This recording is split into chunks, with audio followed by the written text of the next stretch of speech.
on. Do you do headphones on or headphones off? I usually leave them off. All right, let's leave them off. Up to you.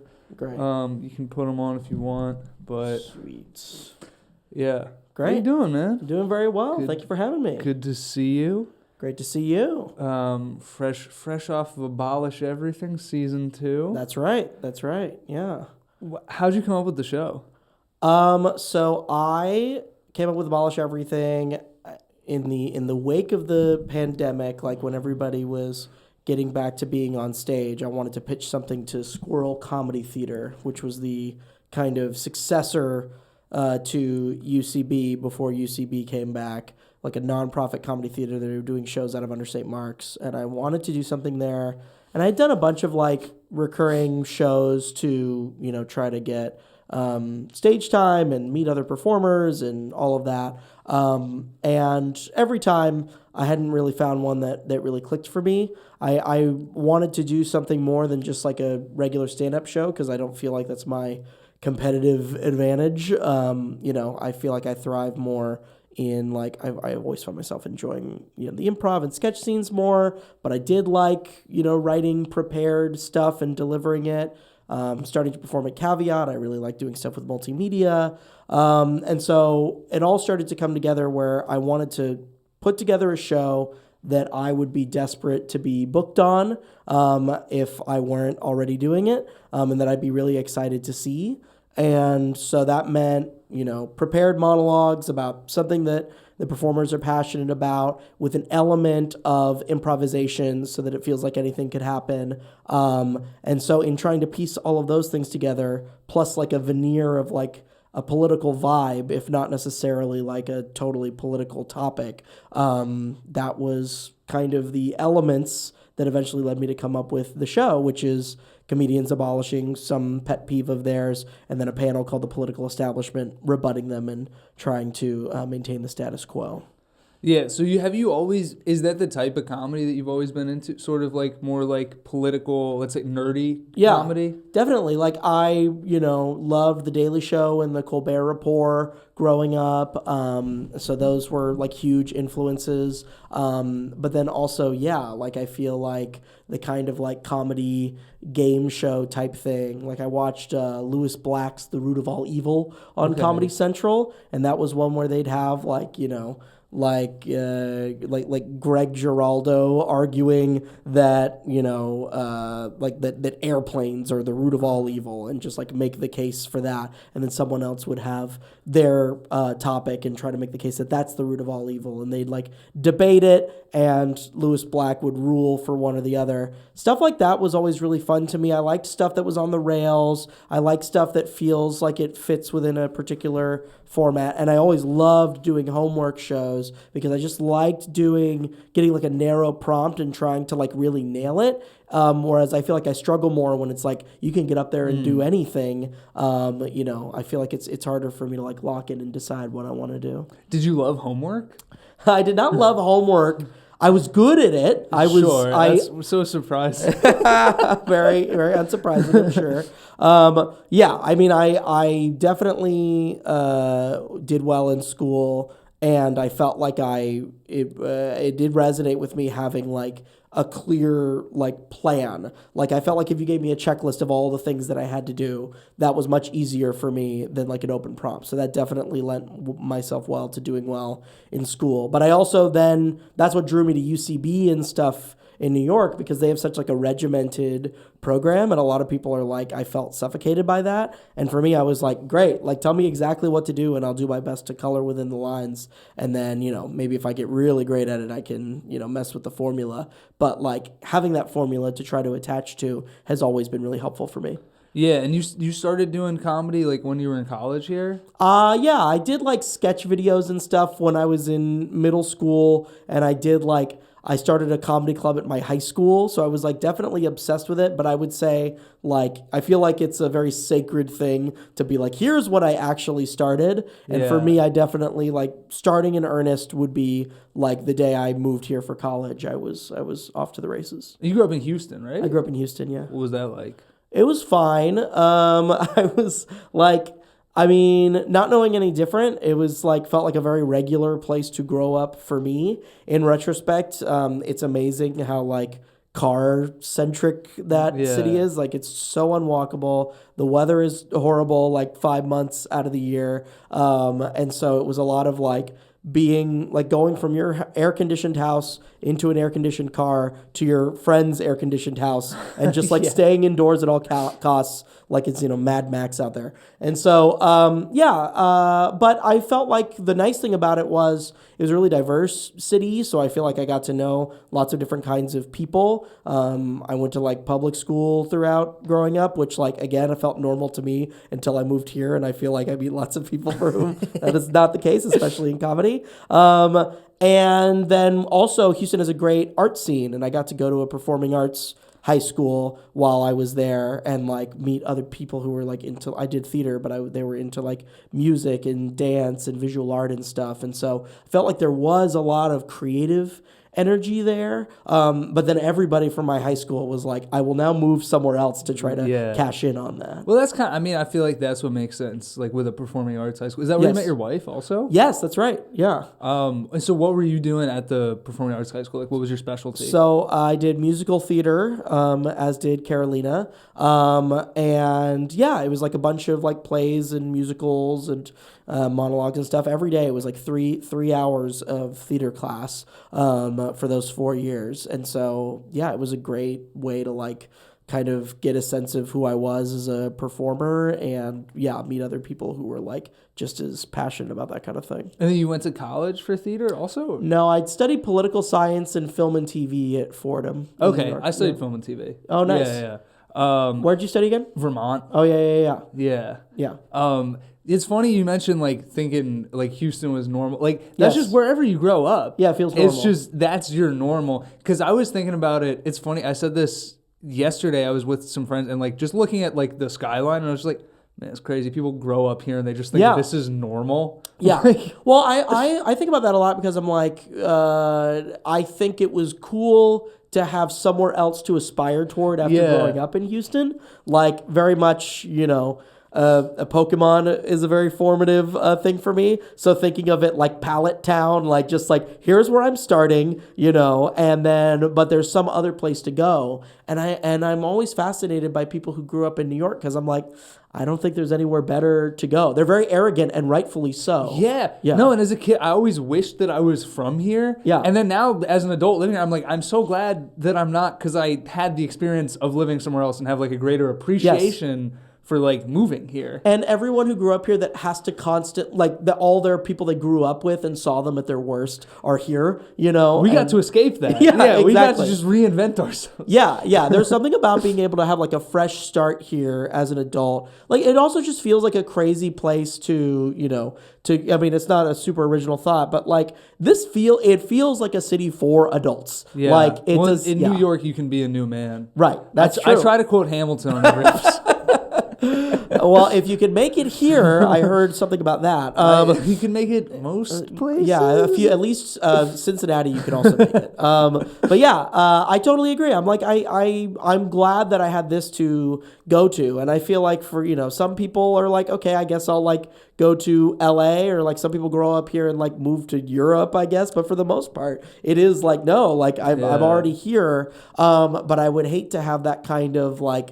I don't know. I feel like I would have gotten that stale hometown feeling no matter what, So. Yeah, I feel that way as well. I don't know about you, but like I always grew up like wanting to be like, all right, I would like to leave. Like as soon as I didn't want to go to college anywhere near Pennsylvania, like I applied to like one school that was in state, just as like just in case I changed my mind. Exactly. Yeah. For me, it was UT Austin was my like one school where I knew I was already gonna get in, and I was like, and like that's an amazing school. My wife went there, and like so many of my friends went there, and a lot of really funny people end up coming out of there. But I was just like, I really wanted to get that chance. I mean, I just felt like I had the chance with college to get like a head start on like on a new life in a way that like if I gone to UT, I would have been able to just keep having my same friends that I had for all the years before. Yeah. Yeah. So you guys did like long distance throughout college? For 3 years. She's a year older than me. So for 1 year, she was doing college in Houston while I was still in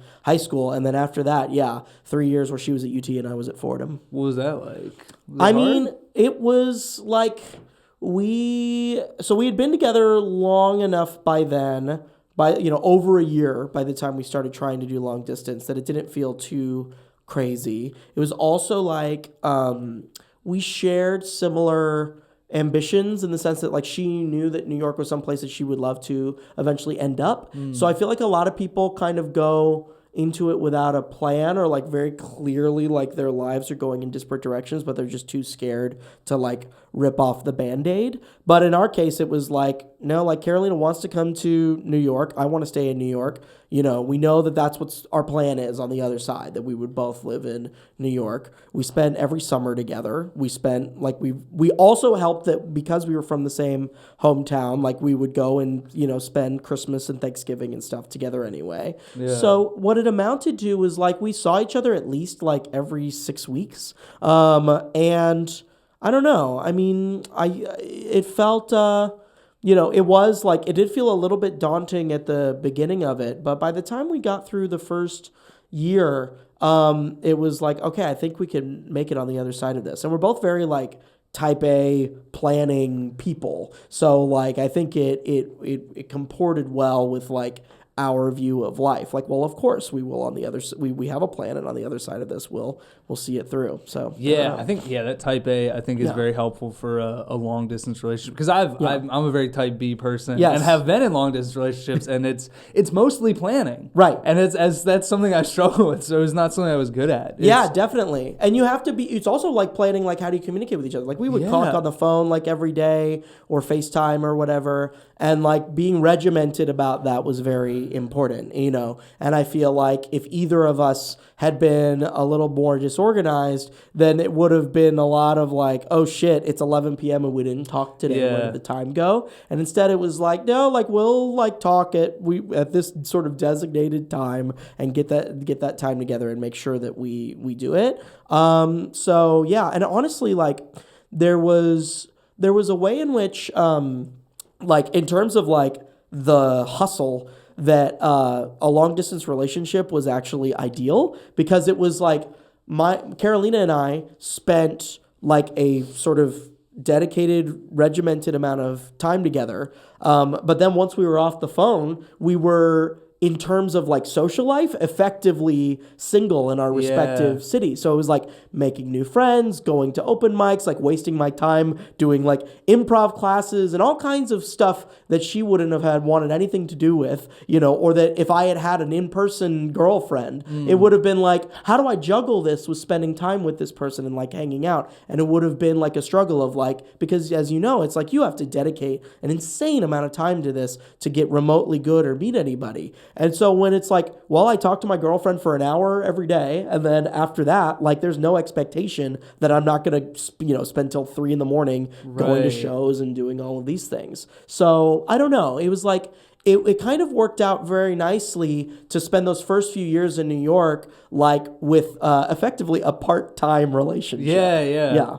So once she moved here, like after college, was there like a weird adjustment to that? Definitely. Like it was like, well, I would say once we moved in together was, about a year after I graduated college. That was when we had to kind of figure out our new adjustment, because absolutely I was used to a very like kind of independent, like doing things exactly when I expect to do them lifestyle. And ultimately what needed to happen was just like communication. It would be like, she would text me like at 6 p.m. at the end of workday, like, hey, okay, what do you want to do for dinner? And I'm like, oh, I'm going to a show and then doing a show, and I'm not going to be home till like 1 a.m. Like, it's fine for me to do that, but like not if I didn't say what I was doing. Sure, yeah. And so we figured out like, things like having a fridge calendar where like we see in advance like everything that we're doing, and like I would let her know about that kind of stuff and that kind of thing. But it did take some adjusting to be like, okay, like, I can't just, go days and days without seeing my then girlfriend, without telling her like, here's what's going on.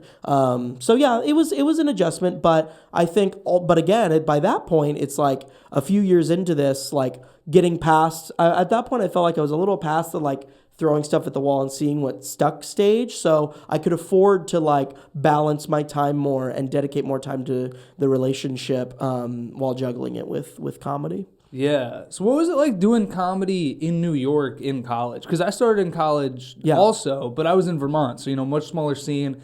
And I was doing like 3 open mics a week, but that was like all there was. And so I was quickly, and it's a small scene. So I would, after a few months, I was getting booked on the local shows and stuff. Yeah. So what was it like here? So it was very intimidating. I feel like it felt like it's interesting how over time, slowly the worlds converged of like the very sort of gentle college comedy scene, at Fordham, the Lincoln Center campus where I went. It was like there was one comedy club. It was no auditions. Anybody could just be a part of it. And so it was very much like a all are welcome here kind of no gatekeepers kind of vibe. And then I would walk down to Broadway Comedy Club to do the most evil open mic of all time and then like get lured into like bringer shows, which like just had again like a totally like rancid vibe. And like I'm 18. I'm not allowed to be a guest to like attend a show at Broadway Comedy Club, but they would let me perform. And I just, it felt like totally like separate worlds. And it took a while before like slowly again, like taking classes at UCB, like learning more about like the alt kind of scene, meeting people from other colleges throughout New York, that it all sort of started to form together in my mind. And I realized like, I just happened to try the two like opposite poles of comedy, but there is a spectrum here.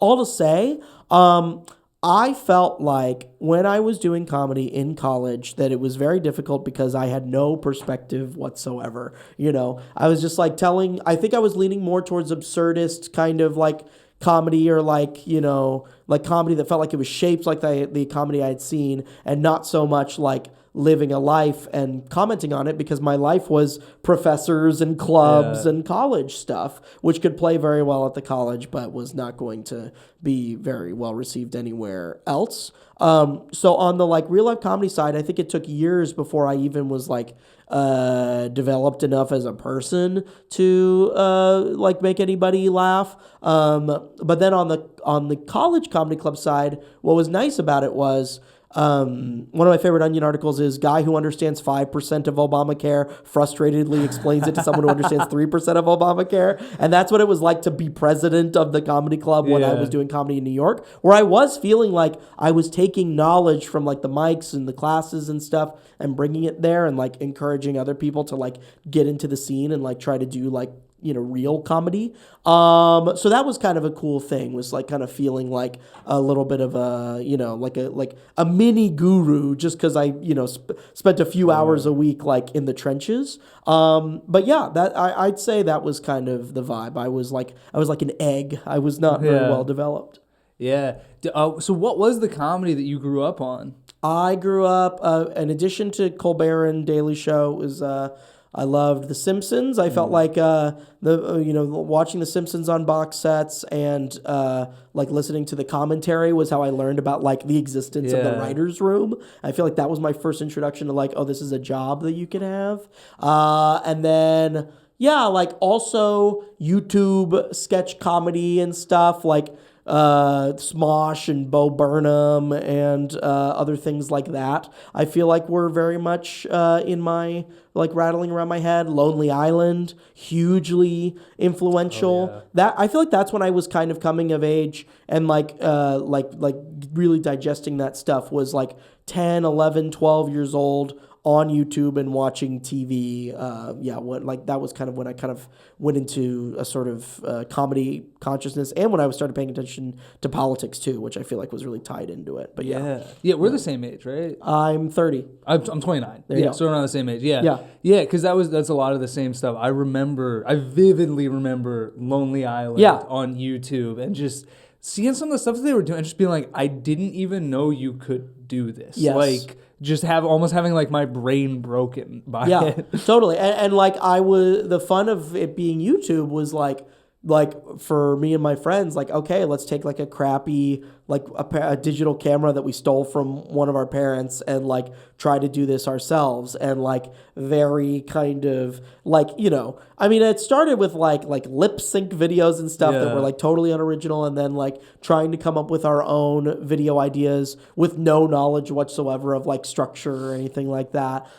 Just really kind of imitating that. And it was so fun to like learn by doing, by like trying to do those things. Weird Al also a big one, so I did a lot of song parodies. I saw him in concert twice as a kid. Yeah, really? Yeah. I just saw him at MSG as an adult. And it was so amazing. It was incredible. I was in for Halloween once. Oh my God. Yeah, he's the best. And it's amazing. It's like, I think he's like, he holds some record of like, one of the only artists of any kind to chart in like 4 or 5 different decades. Yeah. Like, it's amazing, like his longevity and how much he still means to people. And it's crazy with like the song parodies, because it's a thing. I'm trying to think how to phrase it. It's like one of those things where it's like almost anyone can do it, but no one can do it at the level that he does it. Yes. Like everyone does some version of it. Like we've all like heard a song and been like, what if it sounded like this? But the fact that he just does it at that, where like who else can you name as a song parodyist? No, he's literally in singular in that regard. Yeah. And it's like, it's the combo of like the underrated thing of like, well, no, he gets like grade A musicians together to perfectly emulate the sounds of the songs that he's parodying. And then when he's doing the parodies, it's like he's not just filling in the syllables, like he is matching the kind of like the cadence and like even the shape of the words. So it's like if you just like barely are hearing it, like it sounds like the real song, and then it's like actually legitimately funny and builds, and it's got that sketch comedy like heightening kind of vibe to it. Yeah, like I feel like he's someone who people think is like, oh, like this is just like an easy thing to do, and like, yeah, people try to emulate it, but yeah, nobody does it like him. No, and he might be, if he's not the only one, he's on a short list of people who are both comedic geniuses and musical geniuses. 100%. I don't know if there's anyone else that you could throw on there. No, I know. Literally, I think as much as I love Bo Burnham, I don't know that I'd call him and he's a great musician too. I don't know I'd call him a musical genius. Yeah, it's interesting. Yeah, I think Bo is the closest, and he's doing something different, right? So completely that's different. Yeah, that's he's kind I'll give of him comedic genius category of his own. Yeah. But definitely, like, I don't know. Some people listen to All Eyes on Me as its own music. Look, it's good. I said he's musically talented. I just think that musical genius is its own thing. Yeah, he's a genius of some sort. Yeah, for definitely. Sure. Yeah, I'm trying to think if there's, and again, well, I actually think The Lonely Island is you could qualify because so much of what they do is about like the taste of like finding like different kinds of like rap beats and stuff, and like I think Yorma like actually makes a lot of those. So like they I think they've managed to find a way to create their own kind of kingdom. But again, there's a reason why they're not doing parodies, right? It's like he's got that territory all. And I think it's because he's such a good musician as well that he's able to do that. Yeah, 100%. So you always wanted to live in New York? Well, I would say I knew that I wanted to do comedy. I was kind of open to where that would be. When I applied for colleges, I applied in New York, LA, and Chicago for that purpose. What were the schools? The schools were Columbia, Fordham, U Chicago, Northwestern, DePaul, UCLA, USC, Chapman, UT Austin, and then I threw in a couple of Ivy Leagues out of arrogance. Columbia here or Columbia in Chicago? Columbia here. Okay. Yeah. And so I got into like half of those. But I needed money. My parents didn't have the money to send me to college. I was either going to have to go into debt, take it on myself, or get a full ride somewhere. And I was up for like a crazy scholarship at USC for film. And I went and I did a scholarship weekend there, and like I totally fell in love with the place. And then I got half tuition scholarship, which meant that between room and board and tuition and everything, it was going to be close to $40K a year even with that scholarship. And it was just like I was trying to do the math and like figure out how to make it work, and I couldn't. And I was totally heartbroken. And so I was like, I was such a brat. I was like, I guess I will take a full ride to Fordham. And it took me a while to get that chip off of my shoulder because I felt I was real, because USC was the dream school. That was like literally exactly where I wanted to go. And I had worked like insanely hard in high school. And like I was like truly, it's possible I was literally like one person off from like getting that.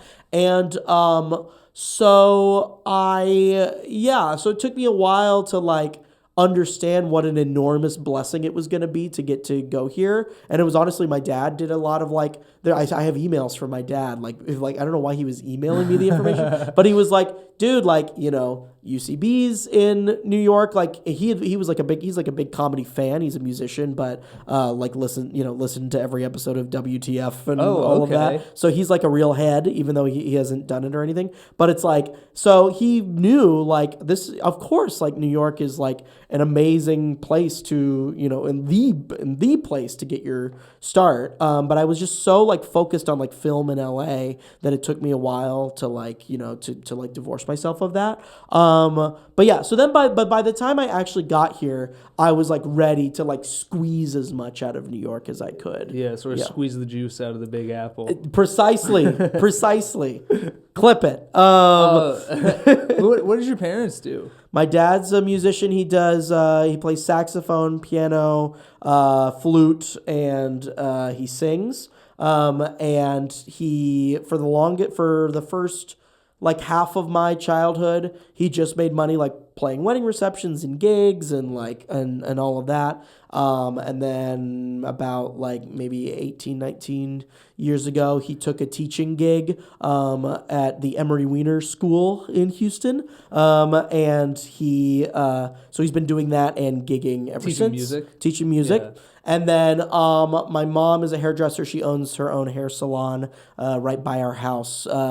And yeah, she's been doing that for as long as I've been alive. So both creative parents. Yeah, both people who are doing like exactly what they want to do. It's not a money thing. It's like, this is what I'm good at and what I like. So I'm guessing that really like influenced you in terms of wanting to do comedy and like feeling. I'm guessing they were probably very supportive of it. Oh yeah, and it was like a very like it was almost sort of a matter of fact kind of assumed thing. Like of course like we are living this life in order to try to pursue the things that we love to do. Like it was like the sort of money / like career angle of it was pushed on me in the sense of like, so they're again all public schools, but my dad like pushed for me to go to, when I was in elementary school, this school with like a good music program, a music magnet program, and I was playing the cello starting from first grade, and he pushed me into like trying to find something, right? So it was like, yes, you should do whatever you want, but you should also like we want you to be trying different things and trying to get good at different things as early as you can, so that if you find the thing that you really like, you're best set up for it. So my dad was very much going through the lens of like, he started playing saxophone in 6th grade, but he was like, if I had started when I was a little kid, I could have been so much better. I could have gotten into the best schools. I could have gotten scholarships. So there was that angle of like, hey, like, try to figure out what you're great at so that you can get paid for it. But they were never pushing me like, you have to do this or that. Almost like they wanted you to take like what they did of like doing what they love, but be like, but make money at it. Yeah. Yes, exactly. And they were like, we stumbled into this. We would love for you to be a savant. It would be great if you were a prodigy. Yeah. Isn't that what we all want from our kids? Exactly. I was not a cello prodigy. So like in elementary school, there wasn't really an outlet that was exactly what I wanted, but I did start to like, do like goofy different things. And toward the end I thought for a while, I loved cartoons. I thought I wanted to be a cartoonist, but I couldn't draw. So that was a limitation in that regard. But it was like, trying different creative things. And it was like doing theater in middle school. And then also again, the rise of YouTube and like making stuff for that, when I finally felt like I was doing something that was like exactly what I wanted to do. And so by the time my parents wouldn't let me quit the cello, until I had really like proven something else. And when I got into the performing arts school for theater, that was when they were like, all right, fine, you can ditch the cello. You found your thing. What plays did you do? A bunch of crappy ones no one's heard of, including Back to the 80s, which is a musical review of 80s songs. A show called Blood Wedding, which was like an extremely serious, like Latin, not in Latin, but like a Latin American play that was a total disaster. But then later in high school, got to do more legit stuff like the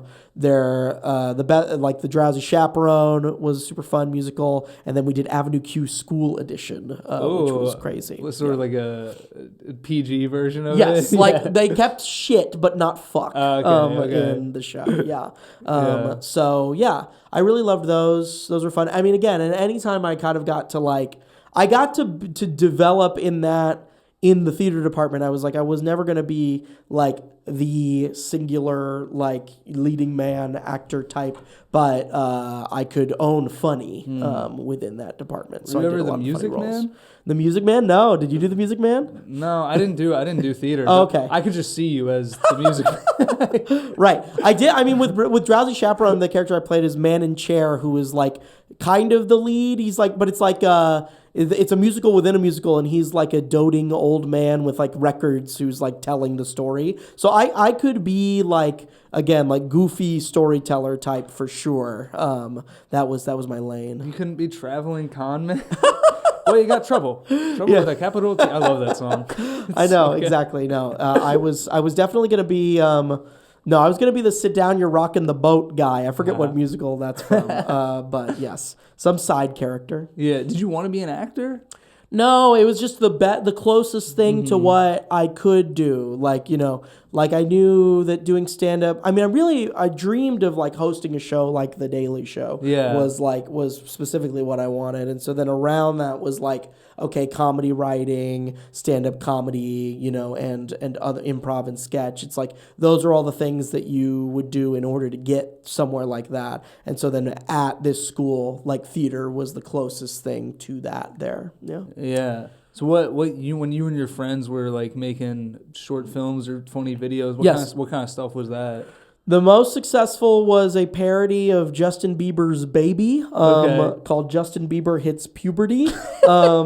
That got like a few million views, which was insane. That was when we were like 14. And so we picked up, mostly everyone was like, this is terrible. But then a few thousand people subscribed from that. And we picked up like a tiny little following that then watched our other shit. All the parodies, we did parodies of songs, and we did parodies of like trailers. Like we did an Iron Man parody trailer called Aluminum Man, just taking stuff and making the shitty version of it. And then we did other like kind of, videos that were like just more original ideas that were like, I don't know. It was very insider. Like we would do, like we got our group of friends together, and then like we kind of like made caricatures of everyone, like making fun of them. I feel like Smosh was like the closest comparison, where it was like less like premise based, like we were playing characters, and more like or maybe even what Please Don't Destroy is doing with their sketch videos. Is like we're just being us, but we're being in stupid situations. You saw Please Don't Destroy before Please Don't Destroy. Right. But also much, much, much worse. Yeah. That's not what. Now Martin Hurley, he said that you told him you went up to him and you said,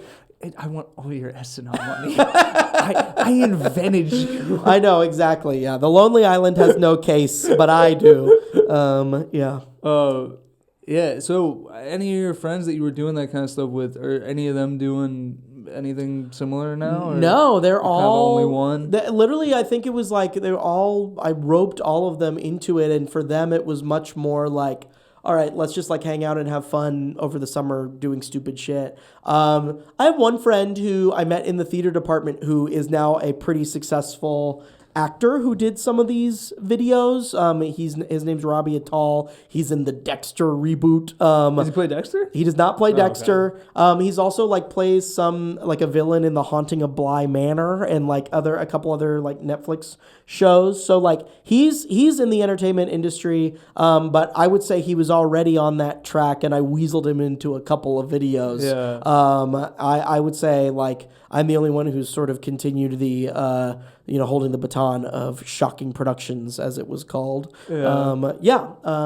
That I've very much stayed on like kind of a straight line since then. I'm trying to do more stuff like that. Have you seen The Fabelmans? Yes. Yeah. Did you relate to that Steven Spielberg character? You know, that's kind of what he was doing. Yeah. I mean, the character. It's not Steven Spielberg, but this Steven Spielberg. Sammy Fabelman. Sammy Fabelman, yeah. Which, if someone who wasn't Jewish wrote that name, would be the most anti-Semitic thing you've ever heard in your life.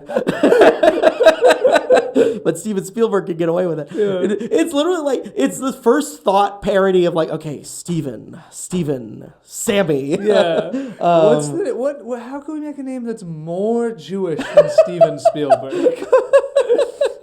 Moshe Finkelberg. But literally, I would say, I related to like the excitement of like, ooh, we're like putting something together and that kind of thing. But I definitely lacked his discipline and like the fixation of that character, where it was just like building the whole life around it. Like I was willing to put in a good amount of time, but there were so many times when we'd meet up to like film a video, and then we'd be like, or we could go to the pool. And like we'd get distracted.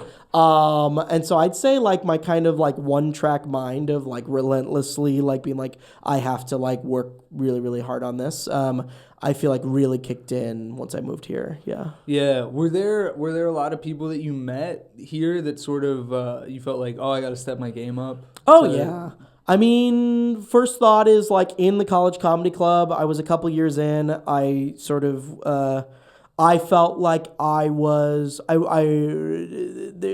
without being like I was the funniest, it was like I was definitely the person spending the most time doing this. And so I kind of felt like, okay, like this is like a safe zone where I'm like trying to like, like build something here or whatever. And then the first day that Andy Vega did like an improv set, like first day of his freshman year at the college comedy club, I remember being like, oh shit, someone is funnier than me here. Like I just immediately felt like he had like a presence doing improv that like I did not have. It felt super natural, and it was also just like I meant supernatural, but I also mean supernatural. Yeah.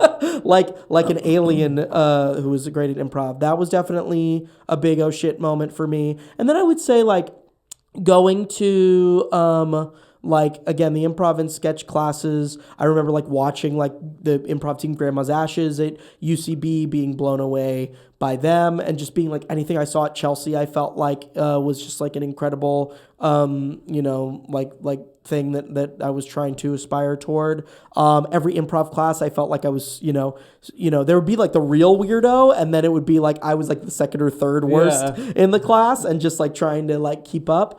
I'm trying to think if there was anyone that was like, I feel like it was a lot of like me feeling like I was on the outside of that, like watching like when they were still doing indie stuff, like, off the top of my head, like Matt Rogers, Bowen Yang, Joe Firestone, were all people that like I remembered seeing at like UCB or on alt stages and being like, these people have like an electric energy. And then honestly, the before the Please Don't, like in the very earliest days of the Please Don't Destroy Boys, I remember being at the Fordham Comedy Club and seeing the NYU kids being like, these people are on kind of another level. Yeah. Like they had to audition, they had to audition to get into this group, and like they're taking it super seriously. And I remember like the Please Don't Destroy guys had a variety show at the Pit that I remember going to and just being like, yeah, like these guys are both like have a natural acuity for this, but they're also like putting in tons of discipline into like making it really good, but they also like have the ability to play it off like it was no big deal, and like they've got the cool kid vibe. So I was definitely like, feeling like, oh shit, like, I definitely I was never surrounded by anybody with that level of intensity and talent in comedy when I was growing up, and that was definitely like a I got to step it up kind of moment. Yeah. I remember seeing Please Don't Destroy when I first moved here in 2019, like seeing them doing a show. I think it was like at Pianos or something. Yeah. And just like a basement show. Totally. Just being like, oh my God, these guys are hilarious. Yes. It was like, I felt that way about them where it was like, I mean, Io Debris also, like, you know, there's people where you just see them at that stage and you're like, oh boy, like something really big is about to happen here. And so I was like, it was the most unsurprising thing in the world when they like got SNL, because it was just like by that point they've been doing their videos that were like huge, you know, viral successes. But even before that, they just had like a quality to them that felt, you know, there was an electricity in the room. I felt like anytime I saw them perform.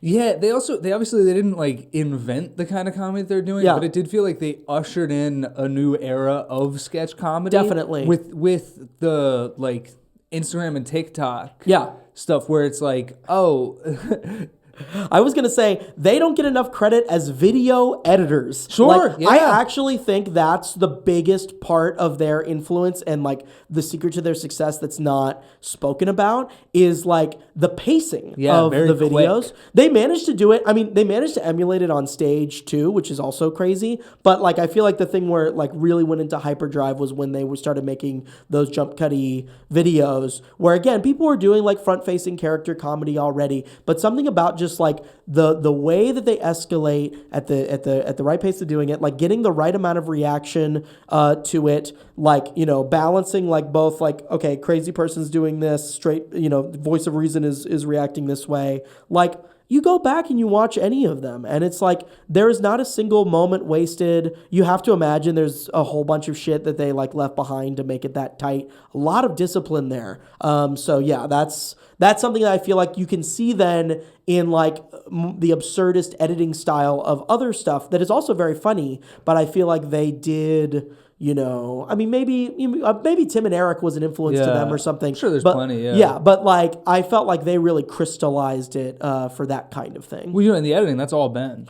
Is that true? No, I have no idea. I don't know. My understanding, if the real heads want to know, my understanding is that if you want to know the auteur behind a PDD video, you just see who posted it from what account. It's like that's usually the person who came up with it and edited it. But they, you know, but all of them have that consistent style. Yeah, they're all very good. But I just mean in the sense of like, oh, they're just three guys playing themselves, and it's just wacky roommates, and it's like I think a lot of people saw that and were like, oh, I don't even have to play a character. Right. Like and I think that there's something about like internet comedy that it feels like that's really like what people want. Yes. Is just to feel like they're friends with you. Yes. I think that, definitely like developing a personality like that is big. And because I think that's the difference between, I think a lot of people experience frustration where they're like, they come up with a banger like sketch concept or video idea, or even like, you know, a clip of theirs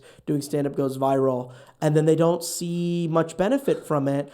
And the reason sometimes is like, well, the subject matter went viral, or like this particular take went viral, but there's no reason why, you know, just from seeing that someone would be like, I want to see more of you. And I think what the PDD guys had going for them was that, like, yes, their individual sketches had funny angles, but like, you know, the real like fun of it is the dynamic between the three of them. So that if you see one of their videos, you will like the rest of them. It's not just because, you know, I'm thinking of the Shailene Woodley video game sketch that they did. Yeah. They're not going viral because Shailene Woodley has got it in their algo. It's like it is because of the way that it's shaped. And so, yeah, I think that a lot of people fail to, I mean, it's not like everybody has to do things the same way, but I think that if your thing is not something that is where like the fundamental appeal of it is replicable across a bunch of different things, then people are going to watch your shit once and then they'll move on to whatever else is in their feed. Yeah. I mean, how do you think about virality and the internet in terms of how you make comedy? Yeah. I mean, it's still something that I certainly have yet to master, but I would say that part of what works about Abolish Everything is that it is very formulaic, where it is always like, abolish this topic, here's some reasons behind it, here's some slides, and then we get the rebuttal from the other side. We do fall victim to that sometimes where it's like, yeah, like sometimes people just drive by and they're like, I agree with this one point, and then they go. But I'd like to think that if you really like, one of those videos and then you go and see the rest of what we're doing, that like that other stuff would appeal to you. Certainly, I would say like virality, it's still something that we're figuring out. Like, we still have videos that like don't go anywhere and then have videos randomly pop off. And like, if you put a gun to my head and ask me to predict like which ones are going to pop off or not, I would say, of course, pull the trigger. But I think that it works. I do think we've figured it out as a live show, getting people to come back, where if you like the show once, it doesn't really matter who the lineup is. Like the fun of the show and what's different about the show compared to any other show that you could see in New York is the format, so that we could literally plug any comedians into it and you're still going to get that fundamental appeal of the show. So, again, like it's not how everybody has to do things, but it's just what I have found is effective in terms of getting like repeat viewing. Yeah. What was the process of getting that, turned into a series with Nebula? So we did it under St. Mark's for a year to no audience. And then we did like a Tournament of Champions show where we brought back all the winners from that year at Caveat. That angle of bringing people back for the finale vibe got a lot of people like at Caveat. Like we had never sold more than 30 tickets at Under St. Mark's, and that show we sold 90. Wow. So it was instantly like, okay, great. Like I'm definitely going to do this again. This was an instant positive feedback. And then also enough people went to that one where I was like, okay, great. If I can get half this many people to come to Caveat, then I can justify doing this at Caveat, which is, a bigger venue than Under St. Mark's. And so we slowly built from like on an average of like 40 or 50 people coming to the show to like getting closer and closer to like filling the room every time. And we were starting to clip the show, and some of those clips were doing well on Instagram and TikTok. Nothing too crazy, but just enough to demonstrate like a proof of concept. I had among the many guests that we had on the show included Adam Chase and Ben Doyle and Amy Muller, all of whom are people that I've known for years, but that at a certain point all started working for Wendover Productions, which is a very popular YouTube channel / production company that does a lot of stuff for Nebula, which is again a largely like, YouTube creator driven streaming service. There had been sort of a starting interest at Nebula to like expand their original content more into comedy. And as soon as that word started getting around, then my understanding is that Adam and Ben and Amy all, were like, hey, there's a show in New York that already has a built-in live audience, that already is doing like, again, we have a lot of video essayists and stuff on Nebula. So it's like they're already doing like explanatory, argumentative comedy with visuals, and it's all just like already set and ready to go if you wanted to adapt it.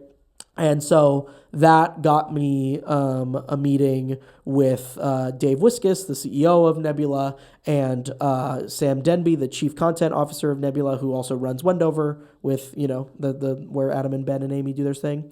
And so met with them and basically just laid out the case for why, like, I felt like the show was a good fit for them and why I liked, again, Nebula's kind of got that like nerdy, smart angle to it, and why I thought like Caveat would be a great partner for them because Caveat's all about that, like as a venue.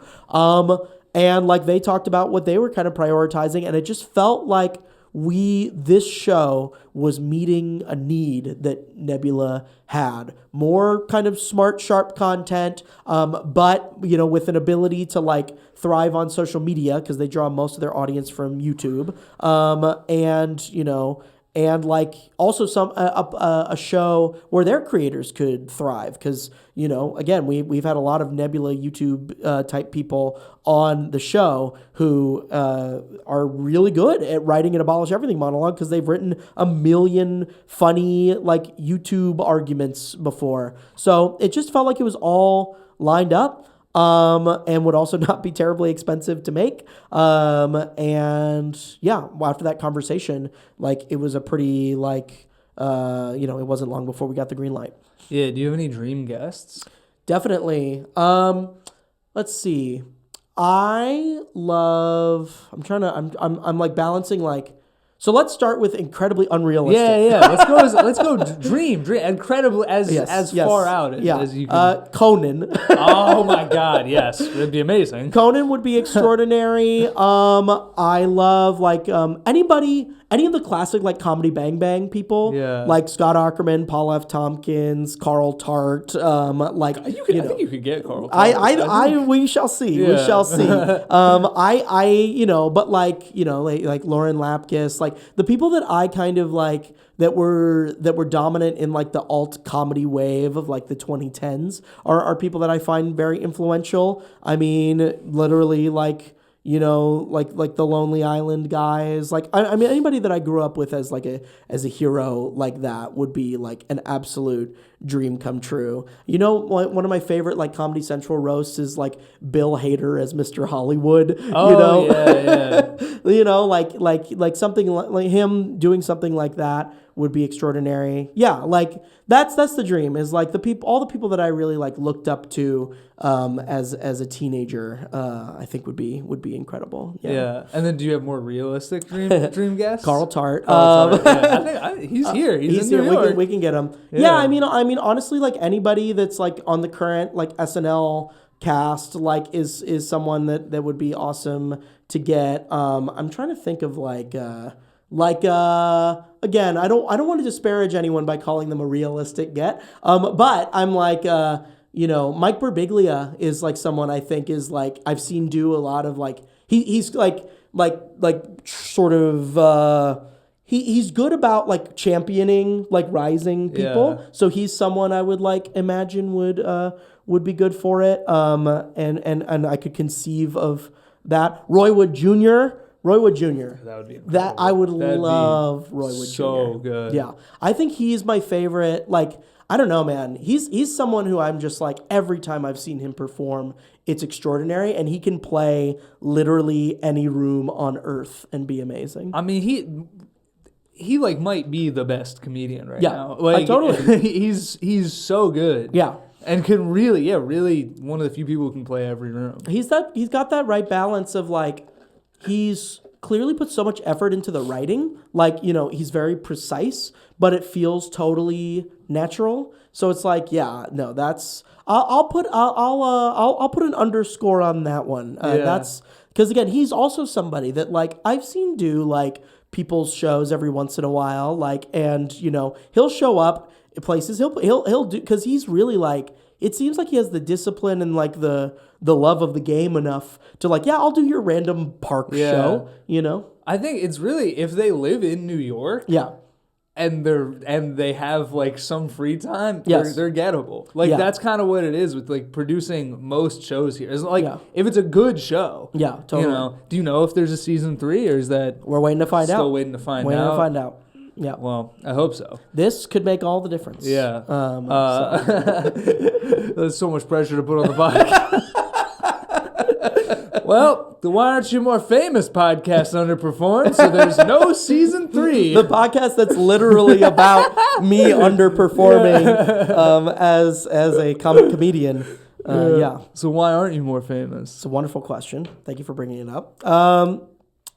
So I thought about this in 2 ways. One way is within even my own station, where it's like I am less famous than my show that I created. Yeah, that's true. I've had it happen many times where I've met a random comedian in New York and someone's introduced me to them and they've said, this is Chandler Dean, and they're doing the polite eyes glazed over handshake thing. And then they've been like, he hosts Abolish Everything. And then they'll talk to me. And in some ways, that is an honor. It's like, what a dream to be able to make something that like exceeds me as an individual. But it does also mean that like, you know, there will be like comments on like the subreddit or whatever for the show that'll be like, the show's amazing. I don't know what's up with the host. And I'm like, excuse me, there is like as if the host was just like sort of picked, you know. Sure. Well, they don't. I mean, they don't know. You know, yeah. They don't know, and so it's like I think that I recognize that, like, again, talking about competitive advantage.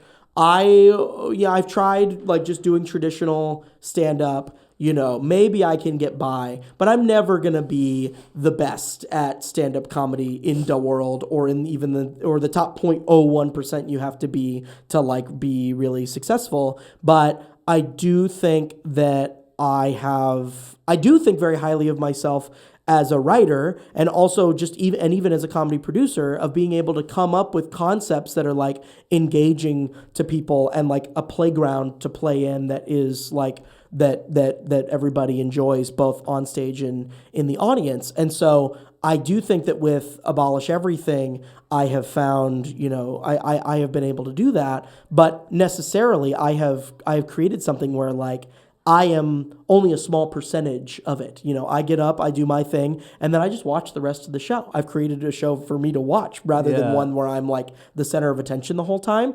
So part of it is by design, where I'm like, I'm just not the kind of personality, I think. I will add this. When I was in college, I brought a roommate of mine to see a taping of the Colbert Report, and he was not a comedian, but he's a very funny guy. He was a white guy from Mississippi, important context, due to the impression that's coming. And he knew I wanted to like host the Daily Show. That was like the dream. And there was, in the commercial breaks, these like scraggly bearded guys like come up to Colbert looking very unshowered and all of that, like giving him notes for the next segment. And he's like, dude, you got it all wrong. I'm looking up there. You got to be a writer. And I've kind of taken it to heart. I'm like, yeah, like my strength is going to be the guy who comes up and is in the middle of things and is like, and like adjusting and giving people notes. And I get to do that on this show. I get to perform on it too. But that I am under no illusion that my strengths as a performer are why this show has been successful.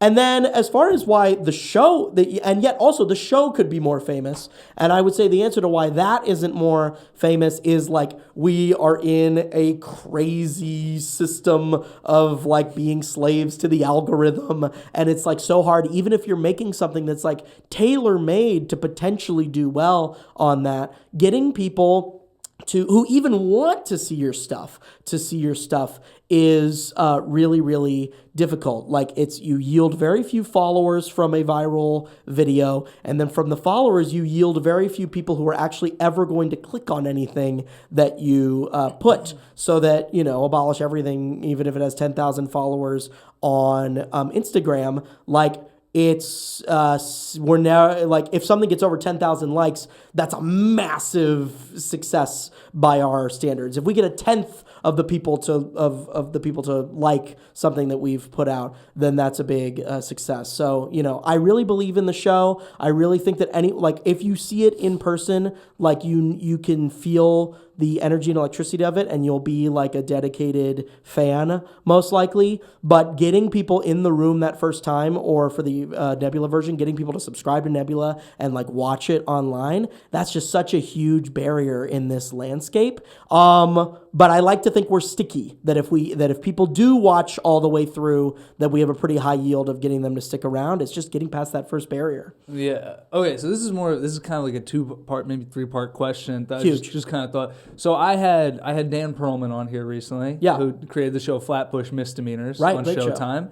And one of his answers to the question, why are you more famous, is more people have Netflix than Showtime. Right. So, with that in mind, was there... So the first part of the question, when you created the show Abolish Everything, was there a part of you that thought, like, this is going to be like a streaming show? Or were you just doing, like, this is something fun? When I initially started, it was just purely like, I need a way to like book people. My currency is always the only way that I've ever met anybody is booking them for the most part. And so it's like, I want to meet people, I want to book people, I want to give myself stage time. That was sort of the long and short of it. And then it was only after the show was picking up steam at the caveat version that I started to think it could be a streaming show, but I had absolutely no way, no path in my mind of like, how do I make this happen? You know? And then the second part of the question, obviously, love Nebula. Yes, love of course. working with Nebula. Yes. Love subscribe to Nebula, everybody. Subscribe. You know, I love my Nebula subscription that I definitely have. Go.nebula.tv/abolish for 50% off an annual. Thank you. And we'll put that in the thing. Yeah. Right. Whatever's here. But we're pointing down for those listening. Was there any part of you that thought like, oh, could I get this on a bigger stream? Like, was that kind of similar to your college experience, or had you learned from that? Yeah. And you were like, no, I'm going to be happy with the opportunity I'm getting here. There was no doubt in my mind that when I heard that Nebula was remotely interested, that it would be a great move to do it on Nebula. So, like, of course, like, before any of this, like, came about, if, you know, Mr. Moneybags from Netflix had come for some reason and said... That is his full name, Ted Sarandos Moneybags. Ted Sarandos Moneybags. If he had personally come to me and been like, let's do the show, you know, obviously I would have taken any opportunity to, like, bring the show to a bigger audience. But what I will say is that on Netflix or Hulu or any of the other big streaming services, I think that even if they had been interested in the show, I would have lost some degree of ownership and creative control. So, like, I could have sold the show maybe for some amount of money, but then I wouldn't own it anymore. And almost certainly, you know, they'd be like, all right, and an established person is now going to host this show. I was going to say, it would probably, maybe it would be Paul F. Tompkins. Right. Maybe somebody even more famous than that. Yeah, you know. it would be. It'd probably be The Rock. It'd be The Rock. It'd be... And no doubt, and it would be someone, like, I'm sure, who is better suited to hosting a show than me because they have plenty of experience doing that. But... you know, and maybe I wouldn't have been in any position if that had been the scenario to decline. You know, I could have tried to pull a Sylvester Stallone and insisted on being Rocky. But I, you know, who knows how that would have played out. But with Nebula, it's I retain the rights to the show. So if they do decide that not to do the show anymore, then I get to continue doing it just as I was before. And we share ownership of the show as it exists now. So if we wanted to sell it to a bigger streaming service at some point, then I would have ownership of that, you know? And so, like, it's just, when it all goes back to that initial conversation. And again, I credit Dave Wiskus and, you know, everybody at Nebula for, like, the sort of model that they have. It was, like, truly, like, only upside for me as the creator of the show to go for it, because it was like we're getting funding to, like, make the show happen. We're getting access to a bigger audience.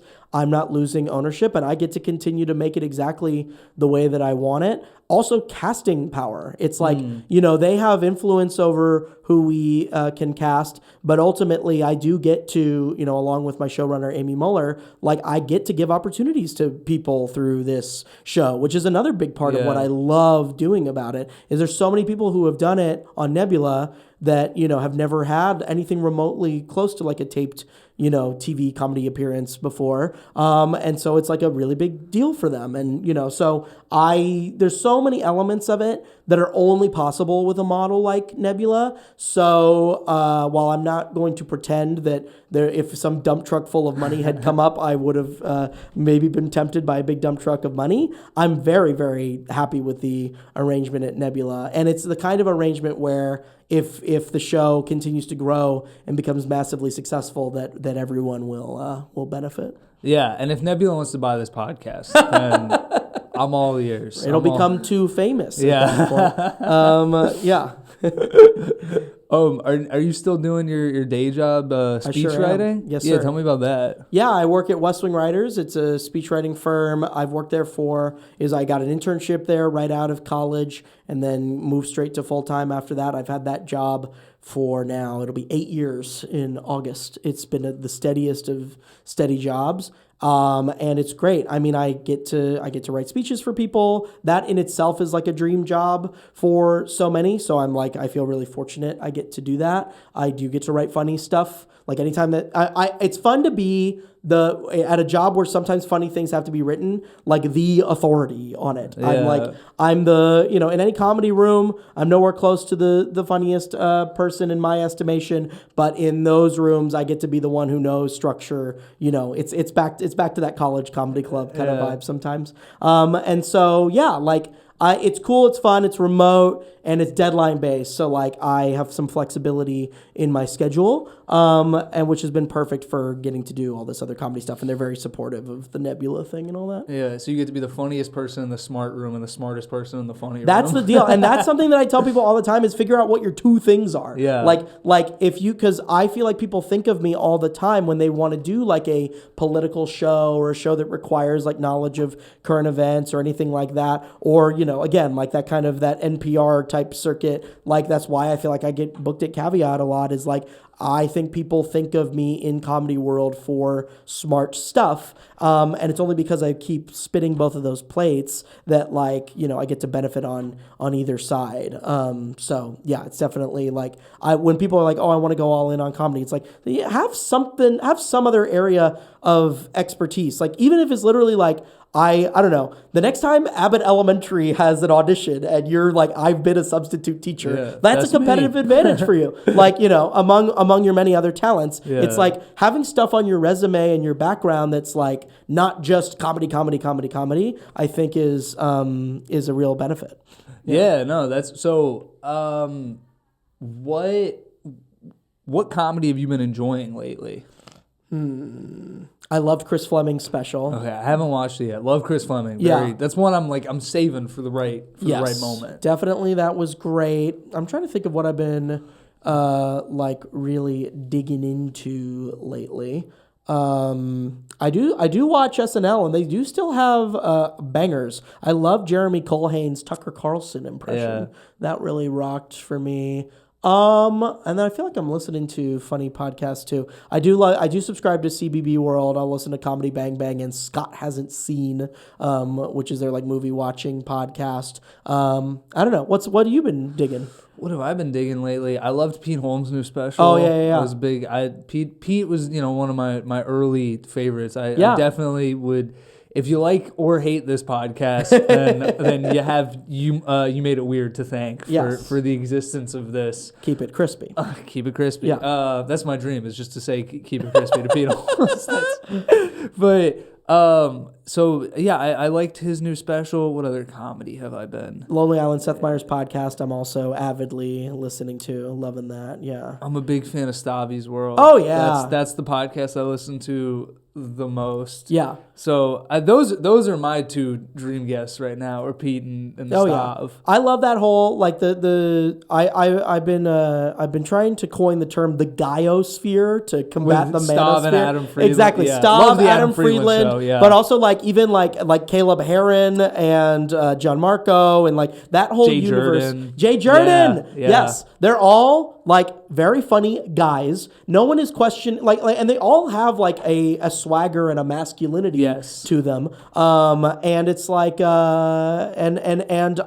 I want to see more sort of organized support behind that side of comedy world because the manosphere has been such a negative force. And I really love how those guys, again, like, they're not, like, they are... I've been thinking about how there's, like, you know, really, there's the school of comedy that's like, you got to be incredibly offensive and insult people of every demographic background and make people feel excluded, and that's how you feel funny. And then there's the sort of like a little too gentle, like tiptoeing, like woke absurdist kind of thing, which is definitely far more my side of things. But I feel like the sweet spot is, you know, that's not preachy, but that still makes people feel included, are those guys who are like, it's like such an assumed, like, taken for granted thing that it's like, you know, trans people are people and, like, you know, immigrants deserve rights and, like, all of these things. But they're not, like, just, like, saying it to, like, get likes or whatever. Like, that's table stakes. And then they're actually provocative and interesting and funny, like, with that almost as, like, a sort of an assumed background idea, you know? Yeah, and it very much... It goes against the you can't say anything anymore 100% type, because it's like,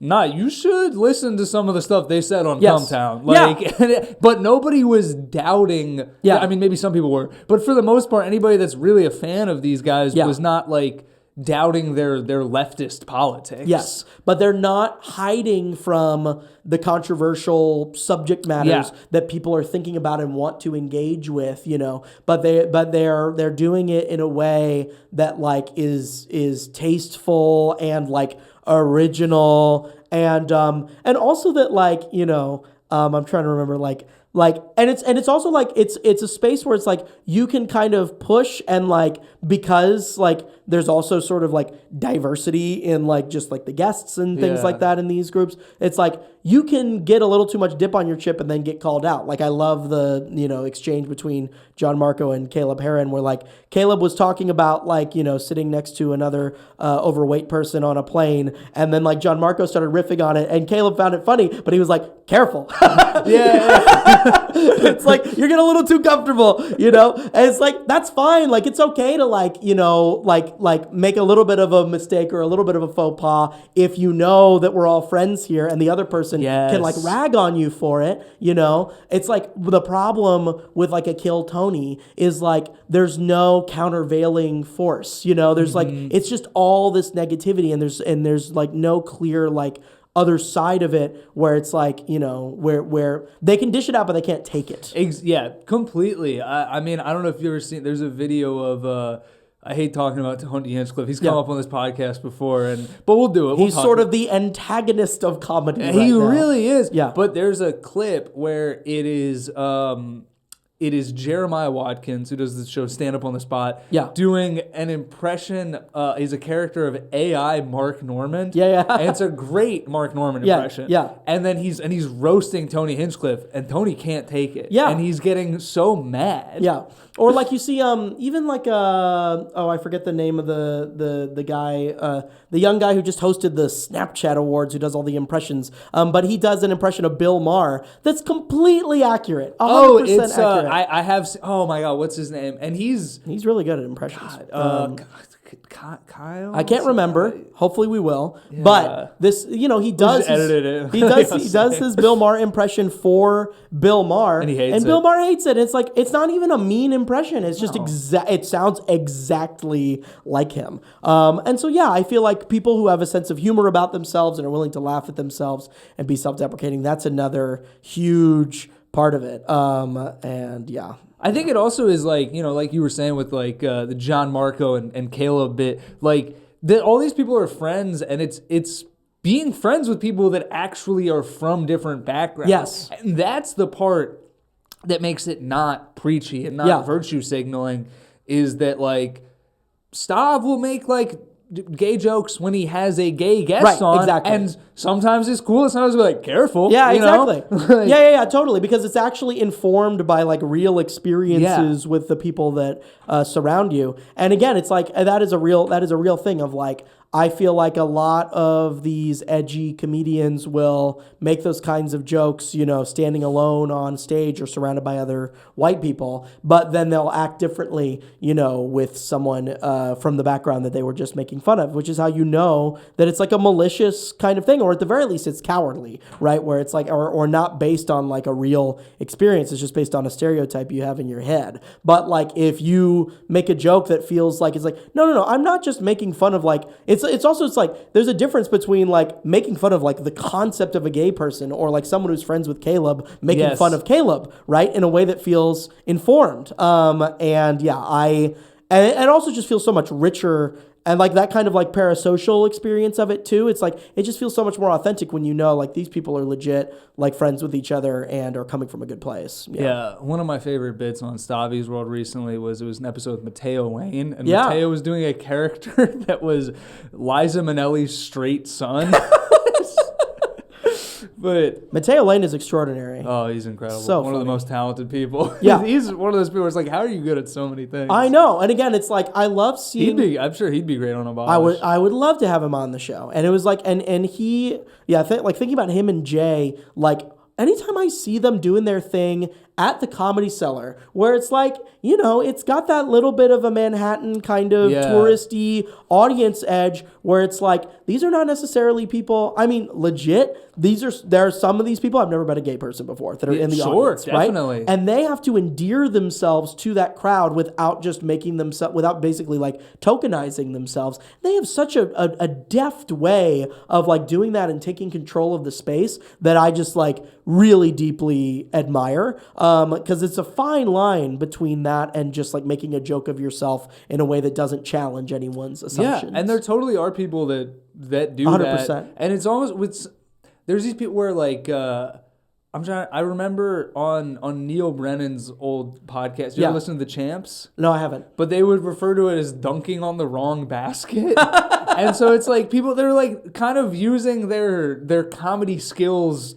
for evil. Right, yeah. Which ironically is what, Neil's friend Chappelle does. Right. Now. Yeah. That's such a good way of putting it. And it's also like a good way to like, I feel like now some people's eyes glaze over, they roll their eyes at like punch up versus punch down. I like dunking on the wrong basket is such a masculine way to put it.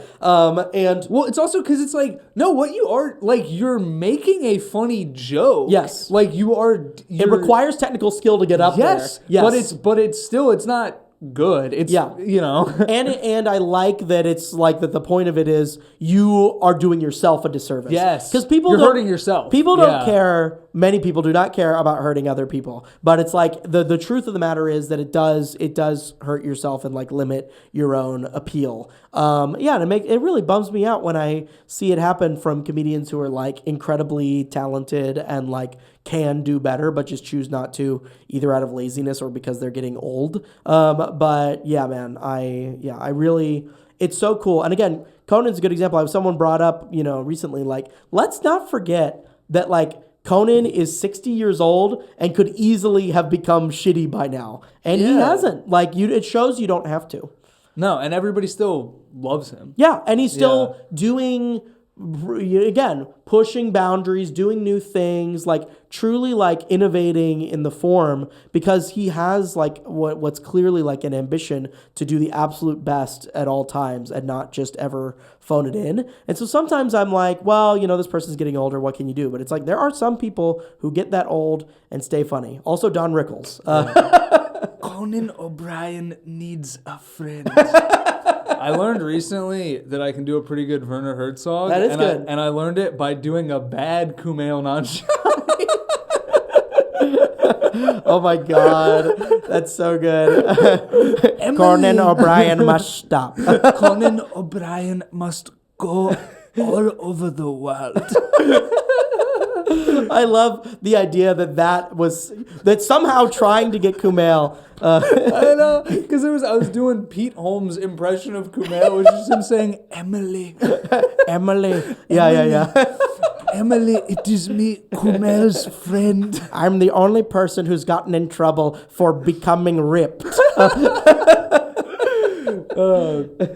Yeah, I like Gaiosphere. I think that's good. I'm trying to pioneer the Gaiosphere. I think I'd love to be a part of the Gaiosphere. Yes, as far as I'm concerned, we're all welcome in the Gaiosphere. And that's the thing about the Gaiosphere. Yeah. We're all welcome. Yeah. Anyone you would say, hey guys, it could be a massive group of women. Hey guys, come on over. It's all are welcome. I was trying to, I haven't really done it. I haven't figured it out, but it was just like a bit idea that I probably won't ever do it. I don't know if it works for me, but just a bit about like the different like gendered terms and being like, yes, I'm a guy, not a man. I'm a guy. Yeah. But then actually, have you seen Mike Kaplan's Don't Tell set? I haven't. Oh, he does it. He's really good. He's like, I'm not a man. I'm a man. he's really good. This is something I would love for people to explore more, because I don't know if it's like, has our generation been kind of stunted in some way that we don't feel comfortable calling ourselves men, or is it just because men, like the men who call themselves men, are not people that we want to associate with?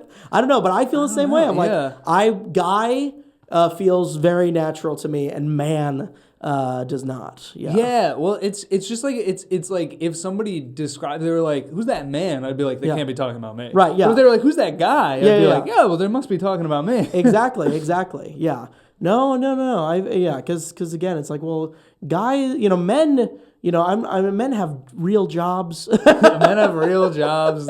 Real responsibilities. Yeah. So I don't know.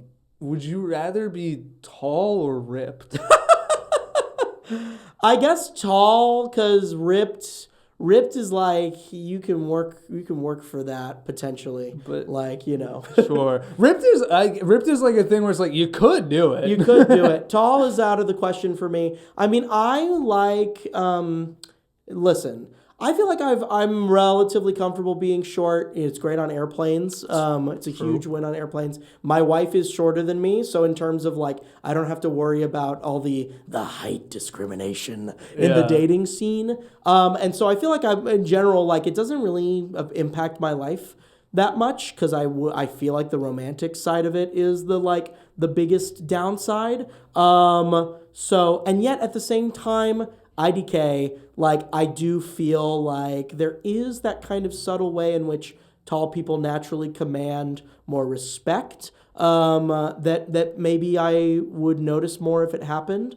It's interesting. You hear people talk about like gaining or losing a lot of weight, and they're like, oh my God, like, I didn't know I was being treated badly until I lost a bunch of weight. Now I'm treated badly. And so part of me wonders, like, would I be the most famous person on earth if I were just tall? I don't know. Are you surely you're happy with your height? You're a tall guy. But I play basketball, so I wish I was taller. You're around taller people. I think we were talking. So you'd add more height before you got more ripped? Yeah. Yeah. I think we were talking earlier about like you versus Josh Gonda, where he's taller but he's bald, and I said I'd rather. If I could dunk, I might trade all my hair for that. I might trade my full head of hair to be able to dunk. No, because honestly, like, bald, like, it never seems like so many basketball players are bald. Yeah. And it's like, it doesn't seem to be a problem for them at all. Well, also, if you're tall enough, no one can see your bald spot. Right, exactly. Well, I'm thinking of the guys who are completely bald. Yeah. And it's like, but even then, it's like, well, you're not 100% sure. Yeah. Have you seen, dude, Andy Vega's on the NBA Research and Development I am so channel. Jealous of his job. Dude, it is the coolest thing. Dream job. And so one of his bits was with, again, some extraordinarily tall basketball player where they were like, okay, is this guy stylish or is he just tall? Karl Anthony Towns. Right. He did Karl Anthony Towns. He did another one as well. Yes. And the second guy, like, he was like, Andy was asking, like, is it time for me to shave my head? And this guy's like, I've got an angle that nobody else has. And they did a shot from him, and you see Andy's head, and with love and light to my friend, it is an unflattering image. And it's just crazy to think, oh my God, to be that tall and to see everybody's bald spots all the time, that's crazy. That's a crazy vibe. That's another world. I know. That's another world. Yeah, I don't need to be that tall. I think legitimately, I'm 5'6". I'd settle for 5'10" or 5'11". I don't even need to go all the way to 6. I think at a certain point I would become lumbering and weird. Like I don't know if I know what to do with all that. I'm 5'10". I wouldn't want to be taller than 6'5". Yeah, and even up to that point, it's really just because I want to dunk.